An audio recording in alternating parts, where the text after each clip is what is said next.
नमस्कार। प्रभु में आप सभी को मेरा सलाम।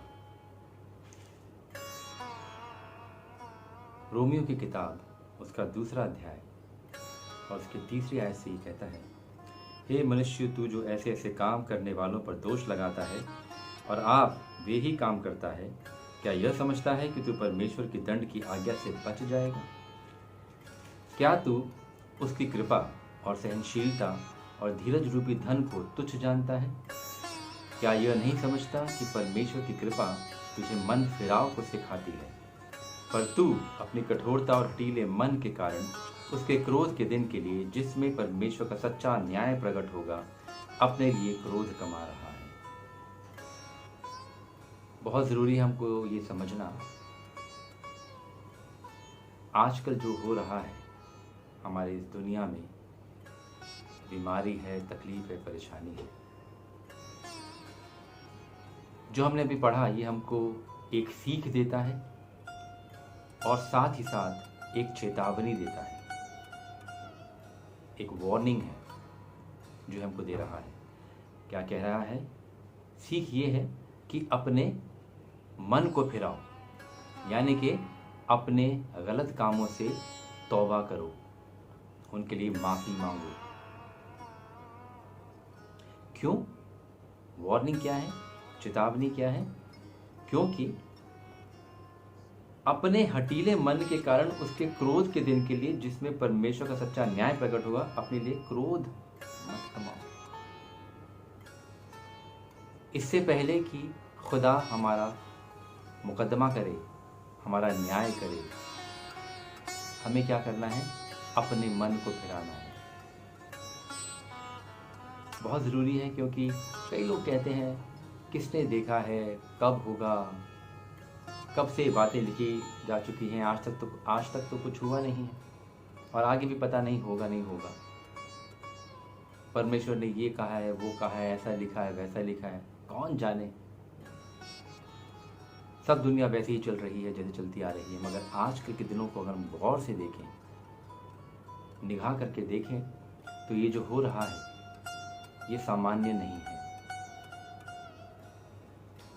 और जितने लोग जिंदा हैं उनका सिर्फ एक ही काम है, वो क्या है? खुदा का शुक्र करना। किस लिए? कि उसने हमको जिंदों की ज़मीन पर रखा है। और मुकदमा तो बाकायदा होगा। खुदा का कलाम कहता है कि खुदा हमको हमारे कामों के अनुसार हमसे बर्ताव करेगा। मेरे साथ निकालें 2 पतरस उसकी 3 आयत और उसका 3 अध्याय और 9वीं आयत में पढ़ता हूँ। प्रभु अपनी प्रतिज्ञा के विषय में देर नहीं करता, जैसी देर कुछ लोग समझते हैं, पर तुम्हारे विषय में धीरज धरता है और नहीं चाहता कि कोई नष्ट हो, वरन यह कि सबको मन फिराव का अवसर मिले। खुदा बहुत रहमदिल है, हम जानते हैं, और साथ ही साथ खुदा में बहुत सब्र है, बहुत धीरज है इसके अंदर। क्या कह रही है ये आयत? कि वो नहीं चाहता कि कोई भी नष्ट हो, वो नहीं चाहता कि हम अपने गुनाह में मरें। वो हमको मौका दे रहा है। उसके सब्र को बेकार मत समझें, व्यर्थ ना समझें। वो सब्र कर रहा है क्योंकि वो चाहता है कि हम में से हर एक इंसान बचे और उसके साथ वास करे, उसमें वास करे। मगर हमको क्या करना पड़ेगा इसके लिए? हमें अपने मन को बदलना होगा, अपने मन को परिवर्तित करना होगा। किस चीज़ से? जिस किस्म की हम जिंदगी जी रहे हैं, गुनाह की, गलतियों की, उस जिंदगी से हमें तौबा करनी होगी। ये बड़ा ज़रूरी हमारे लिए समझना कि हम पर खुदा के सब्र को, परमेश्वर के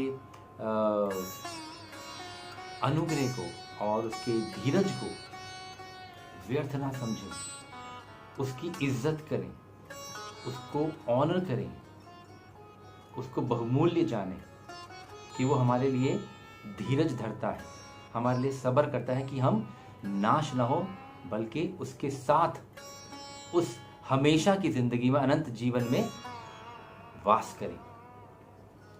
मैं वापस आता हूँ रोमियो में, रोमियो दूसरा उसकी 7 और 8वीं आयत में पढ़ता हूँ, जो कहती है, जो सुकर्म में स्थिर रहकर महिमा और आदर और अमरता की खोज में है, उन्हें वह अनंत जीवन देगा।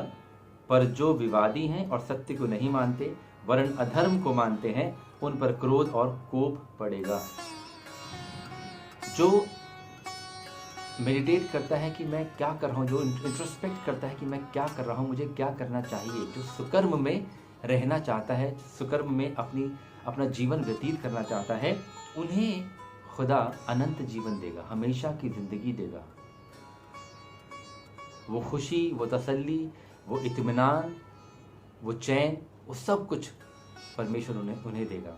मगर जो विवादी हैं, जो सत्य को नहीं मानते वरन अधर्म को मानते हैं, जो कहते हैं कि मैं ही ठीक हूँ, मैं ही सही हूँ और मुझसे अलग कुछ नहीं है, जो परमेश्वर को, खुदा को तुच्छ जानते हैं या उसको एक्नॉलेज नहीं करते हैं,